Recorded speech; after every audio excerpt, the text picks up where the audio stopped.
UP में योगी आदित्यनाथ की रफ्तार को देख के विरोधी खेमे में वो हड़कंप मचा है जिसका अंदाजा आप इमरान मसूद के उस बयान से लगा सकते हैं जिसके बाद अखिलेश यादव ये कहते हैं कि दोनों पार्टियां 403 और 403 सीटों पे जीत की तैयारी कर रही। अखिलेश यादव जीत को लेकर इतना ज्यादा आत्मविश्वास पिछली बार भी दिखा रहे थे जब उनकी सीटें नहीं आई। 2017 में अखिलेश यादव और राहुल गांधी के बीच में गठबंधन होता है और नारा दिया जाता है दो अच्छे लड़कों की जोड़ी। कांग्रेस 105 सीटों पर चुनाव लड़ी थी दोस्तों, लेकिन कांग्रेस को मात्र 7 सीटें मिली थी और इतिहास का सबसे खराब प्रदर्शन कांग्रेस ने समाजवादी पार्टी के गठबंधन के साथ ही किया था। 2022 के चुनाव में कांग्रेस और समाजवादी पार्टी अलग अलग हो जाती हैं, लेकिन वक्त की नजाकत को देखते हुए लोकसभा चुनाव 2024 में राहुल और अखिलेश की जोड़ी एक बार फिर हाथ मिला लेती है और गलती से ही सही एक बड़ी जीत दोनों पार्टियों के हाथ लग जाती। कांग्रेस के भी सांसदों की संख्या बढ़ जाती है और समाजवादी पार्टी 37 सांसदों के साथ मुलायम सिंह यादव के भी रिकॉर्ड को तोड़ देती है और सबसे बड़ी पार्टी इतिहास में पहली बार बनती है समाजवादी पार्टी। इसके अलावा अब जो है नई सियासत शुरू हो गई। इमरान मसूद मीडिया में एक बयान देते हैं, वो कहते हैं कि कोई भीख थोड़ी ना मांग रही कांग्रेस। वो ये भी कहते हैं कि 403 सीटों पे तैयारी हो रही। वो ये भी कहते हैं कि कांग्रेस पार्टी 172 सीटों पे अपनी तैयारी उस तरीके से कर रही, यानी कि उन सीटों को वो जीत सकती। लेकिन जब अखिलेश यादव ममता बनर्जी के पास जाते हैं, जब अखिलेश यादव तेजस्वी यादव से मुलाकात करते हैं और बिहार में कांग्रेस का प्रदर्शन देखते हैं, तो उन्हें यह समझ में आता है कि क्या वाकई कांग्रेस को 170 से 172 सीटें देना बुद्धिमानी का काम होगा। लेकिन दोनों तरफ से सियासी जोर आजमाइश का काम शुरू हो चुका है। सबसे पहले आप इमरान मसूद का बयान सुनिए और उसके बाद वो बयान भी सुनिए जिसमें अखिलेश यादव डैमेज कंट्रोल करते नजर आए, यानी कि दोनों पार्टियां खींचतान की कोशिश कर रही हैं, लेकिन दोनों की स्थितियां साफ नहीं है। और ये बात आप समझिए कि अखिलेश यादव योगी से चुनाव लड़ने के लिए पूरी तरह से अकेले दम पे तैयार नहीं। देखिए, मैं सपा को नसीहत नहीं दे रहा हूँ, ना मैं इतना बड़ा नेता हूँ। मैं हालात बता रहा हूँ कि हालात देख लीजिए। राहुल गांधी का हाथ मजबूती के साथ थाम लीजिए। राहुल गांधी का हाथ मजबूती से थामेंगे तो इस दलदल से बच पाएंगे, वरना जो उन्होंने बंगाल के अंदर किया है, जिस तरीके से उन्होंने महाराष्ट्र के अंदर किया है, जिस तरीके से उन्होंने अपने साथ और अपने ऐसे खिलाफ के जो छोटे छोटे दल थे उनको नेस्ता नाबूद कर दिया है। बचने का एक ही रास्ता है, उसका नाम है राहुल गांधी। हाथ थाम लीजिए राहुल गांधी का मजबूती से, तभी इनसे पार पा पाएंगे, इसके अलावा नहीं रास्ता है। यूपी में दरअसल समाजवादी पार्टी और कांग्रेस के बीच जो ये बेचैनी बढ़ी उसके पीछे है वैसी।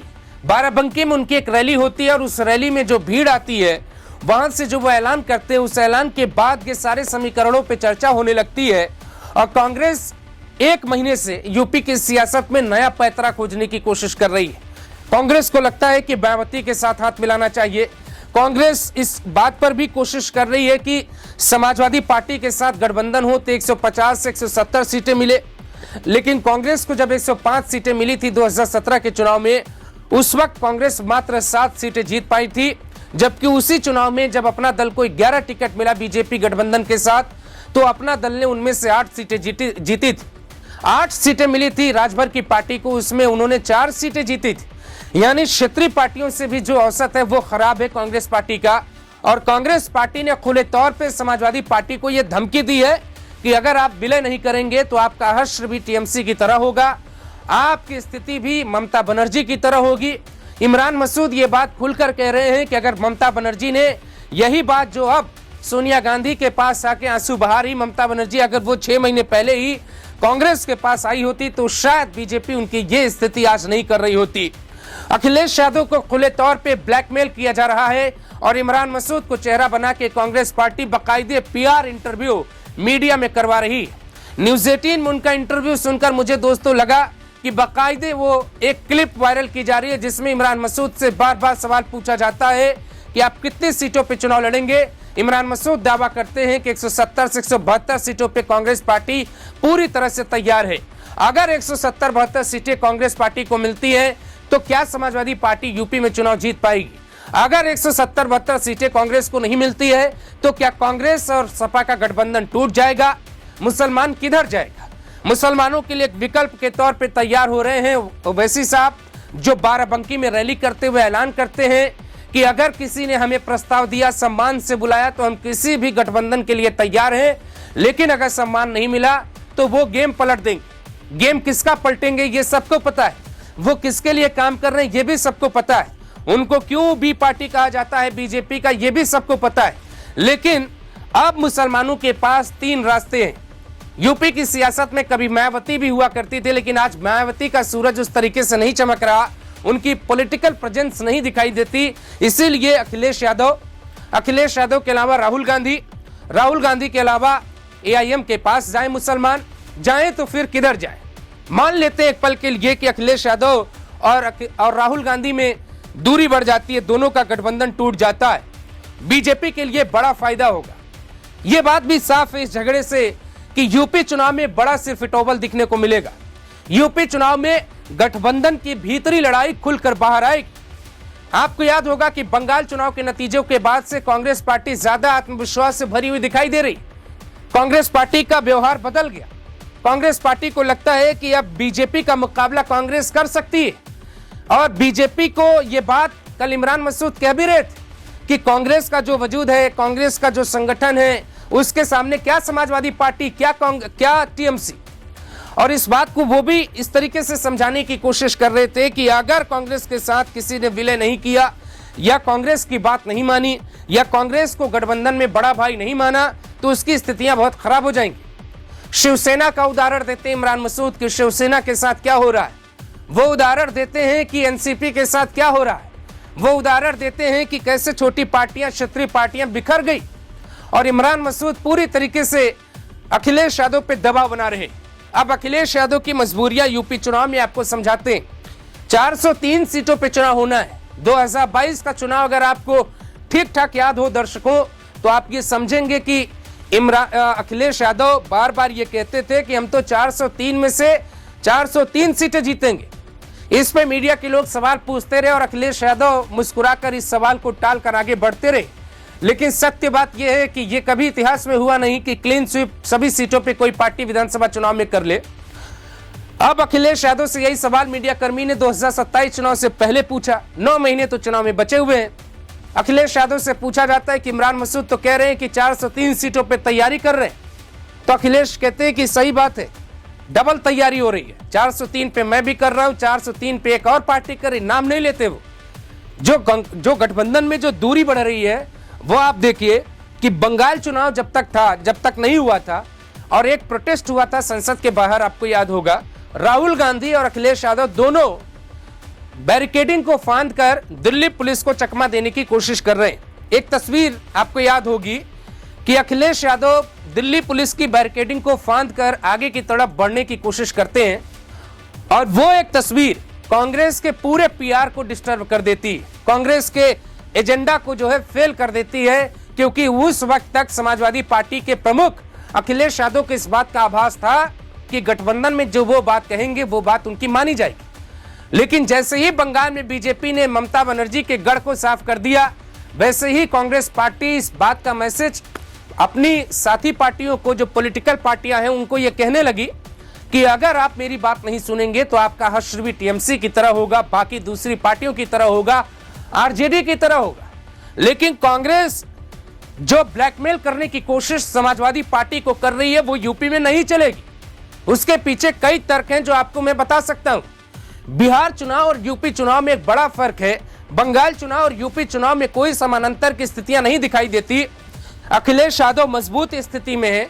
अखिलेश यादव का पार्टी पे पूरा नियंत्रण है।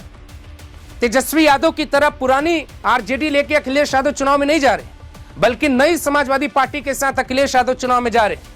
और जब नई समाजवादी पार्टी, एक ऐसे समाजवादी पार्टी जिसमें अखिलेश यादव की हनक साफ तौर पर दिखाई देती, आपको ठीक से याद नहीं होगा कि पिछले 6 महीने में समाजवादी पार्टी की तरफ से किस समाजवादी पार्टी के नेता, प्रवक्ता, एमएलए, विधायक, किसने अखिलेश यादव के सामने ऊंची आवाज में बात करने की कोशिश की। यह एक ऐसी स्थिति है जो अखिलेश यादव के पक्ष में दिखाई देती। इमरान मसूद एक इंटरव्यू में यह भी दावा करते हैं कि कांग्रेस 370 सीटों पर यानी कि 70% बूथों पे अपना काम कर चुकी। बूथ अध्यक्षों को नियुक्त किया जा चुका है, बूथों पे संगठन को मजबूत किया जा रहा है। जबकि समाजवादी पार्टी एक रीजनल पार्टी है, क्षेत्रीय पार्टी है, और क्षेत्रीय पार्टी होने के नाते यूपी का अगर इतिहास देखें तो 4 बार मुख्यमंत्री समाजवादी पार्टी से बनकर आए, जिसमें 3 बार मुलायम सिंह यादव आए और 1 बार उनके बेटे अखिलेश यादव आए। मायावती 4 बार मुख्यमंत्री बनी और 4 बार समाजवादी पार्टी भी मुख्यमंत्री बना चुकी है और ये 5वीं बार की लड़ाई। अखिलेश यादव को राहुल गांधी डरा इसलिए रहे हैं कि अगर मुसलमानों ने आपको वोट नहीं दिया, दलितों ने आपको वोट नहीं दिया, पिछड़ों ने आपको वोट नहीं दिया, तो फिर आपका हर्ष ममता बनर्जी की तरह होगा। आपको याद होगा कि टीएमसी की हार के बाद अखिलेश यादव फौरन लखनऊ से कोलकाता गए, ममता बनर्जी से मुलाकात करके लौटे। ममता ने जाहिर तौर पे उन्हें यह बताया होगा कि क्या करना क्या नहीं करना होगा। लेकिन राहुल गांधी की स्थिति देखिए कि एक तरफ इंडिया गठबंधन में उनको स्वीकार करने की स्थिति पैदा ही नहीं हो पाई। 2019 से ये अलायंस बना हुआ है और 2019 से लेके 2027 आने वाला, जहां यूपी का चुनाव होने वाला है, लेकिन कोई विपक्षी पार्टी दावे के साथ राहुल गांधी को अपना नेता नहीं स्वीकार कर पाई। ये कितनी बड़ी हार है कांग्रेस के लिए। कांग्रेस खुद अपने अंतरात्मा से पूछे कि अगर वो 172 सीटों पर लड़ेगी तो क्या वो अखिलेश यादव को चुनाव हरवाने के लिए आ रही? क्योंकि अभी आप यूपी में अगर कोई भी रहेगा, यूपी में अगर आप किसी से पूछेंगे तो जनता से पूछेंगे तो लोग कहते हैं कि योगी आदित्यनाथ और अखिलेश यादव के बीच में टक्कर हो सकती है। लेकिन अगर अखिलेश यादव आधी सीटें कांग्रेस को दे दे तो कांग्रेस जो देश तोड़ने की साजिशें रचती है, देश विरोधी बयान देती है, तमाम तरीके के नैरेटिव गढ़ने की कोशिश करती है, कन्हैया कुमार को आगे करेगी, उमर खालिद को आगे करेगी, शर्जिल इमाम को आगे करेगी, उन लोगों को आगे करेगी जो देश विरोधी बातें करते, जिनको देश तोड़ने वाला बयान जो लोग दे सकते। ऐसे लोगों के सामने जब कांग्रेस पार्टी चुनाव में आएगी तो जाहिर तौर पे जिस नारे को योगी आदित्यनाथ गढ़ रहे हैं 80-20 का, उसमें उनका फायदा हो जाएगा। हिंदू विरोधी बयान कांग्रेस पार्टी देगी, फायदा योगी आदित्यनाथ का होता चला जाएगा और अखिलेश यादव बेशक अभी इन स्थितियों को कंट्रोल करने की कोशिश कर रहे हो, लेकिन गठबंधन में वो अपनी चलाना चाहते हैं। कांग्रेस को 50 से 60 सीटें देना चाहते हैं।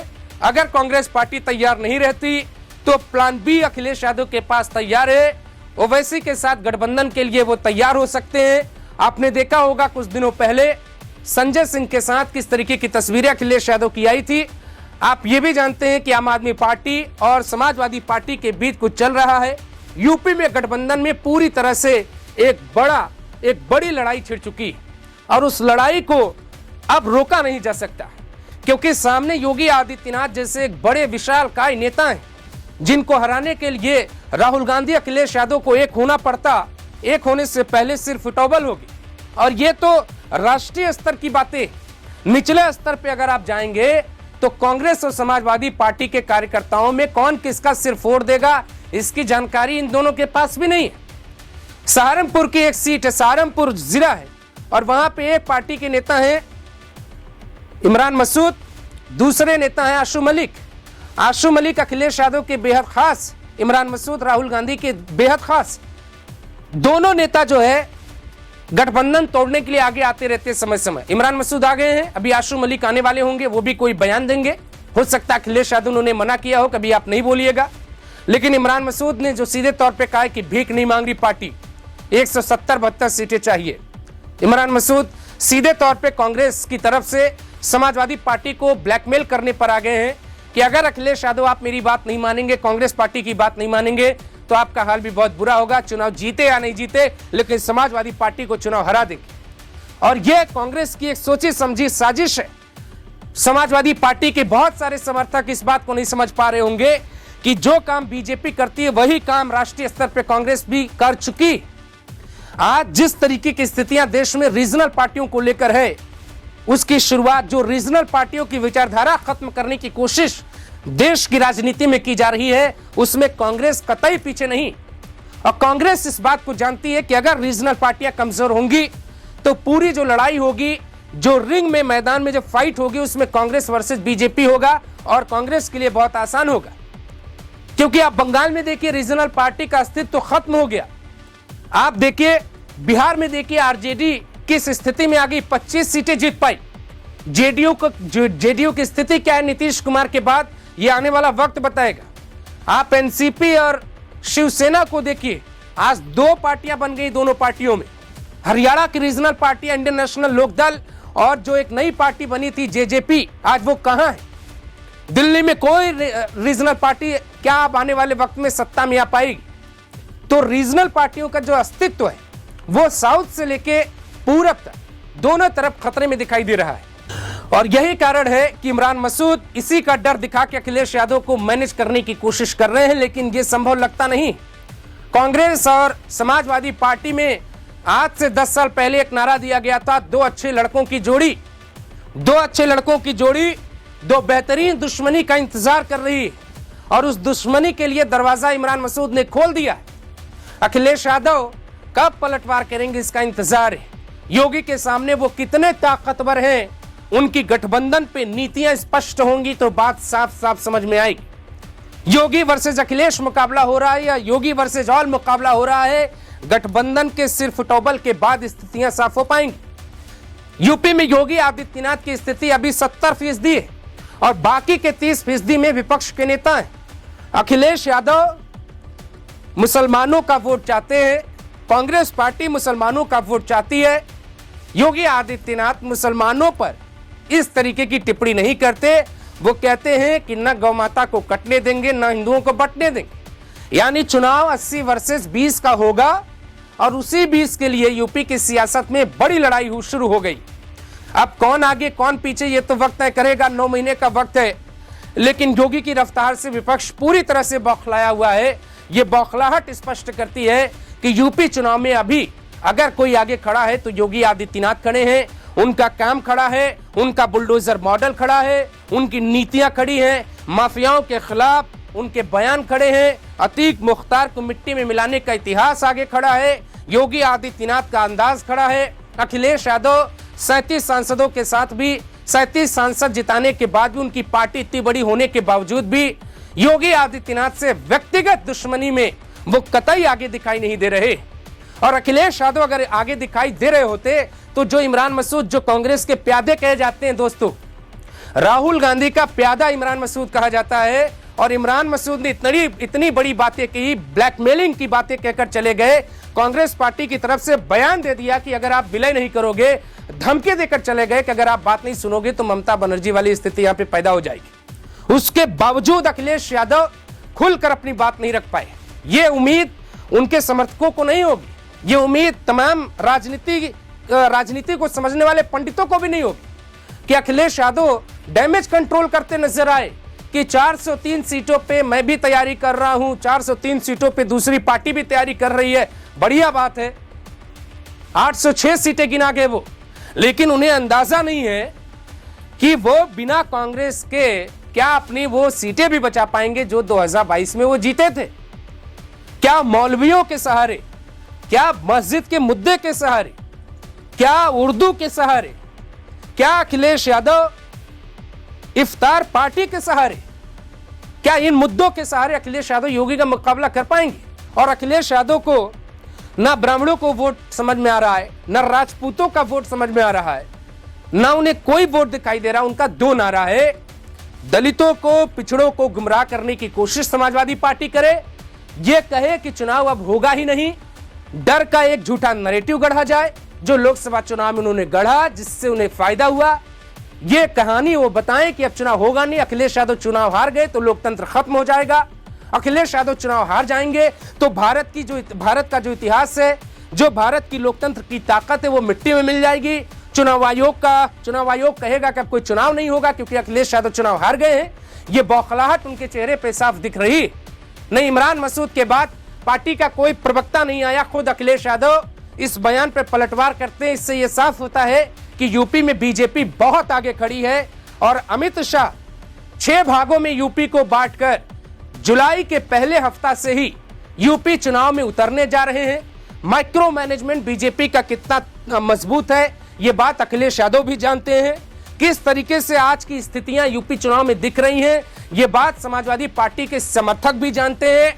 अगर ओम प्रकाश राजभर चुनाव तक बीजेपी के साथ हैं, अगर संजय निषाद चुनाव तक बीजेपी के साथ हैं, अगर अनुप्रिया पटेल बीजेपी के साथ खड़ी है, इसका मतलब यह है कि पूर्वांचल की जो जातिगत स्थितियां हैं, बीजेपी वहां लीड ले रही है। इसके अलावा पश्चिम की अगर आप बात करेंगे तो पश्चिम में जाटों का जो वोट है वो जयंत चौधरी के कारण बीजेपी के साथ है और कोई बहुत बड़ा मतभेद अभी दिखाई नहीं दे रहा। और जाटों के साथ जो रिश्ता है अमित शाह का वो अच्छा कहा जा रहा है। दिल्ली चुनाव में भी आपने देखा कि प्रवेश वर्मा को उन्होंने मना भी लिया और प्रवेश वर्मा के साथ जाटों के साथ एक बैठक करके जाटों का वोट जो है बीजेपी को डलवा भी दिया।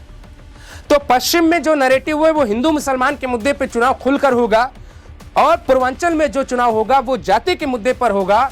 इसीलिए बीजेपी अपनी पूरी तैयारियां शुरू कर चुकी है और अखिलेश यादव की जो कमजोरी वो खुलकर कैमरे पे दिख रही, वो कुछ भी कहे पॉलिटिकल तौर पे, वो राजनेता के तौर पे कुछ भी कहे, लेकिन उनका एक बयान ये साफ साफ बता रहा कि 100 नंबर में अभी योगी को उन्होंने खुद से 70 नंबर दे दिए और योगी आदित्यनाथ अपने काम के तौर तरीकों से चुनाव में लीड कर रहे हैं। लेकिन ये वो विश्लेषण करने की कोशिश कर रहे हैं दर्शकों जिसकी आप आलोचना तो कर सकते हैं। कोई समाजवादी पार्टी का समर्थक ये कह सकता है कि नहीं, इस बात से मैं सहमत नहीं हूं, लेकिन सत्य यही, अगर ये सत्य नहीं है तो इमरान मसूद के ब्लैकमेल करने वाले बयान पे अखिलेश यादव डैमेज कंट्रोल करते क्यों दिखाई दिए, यही आप कमेंट बॉक्स में बताइए।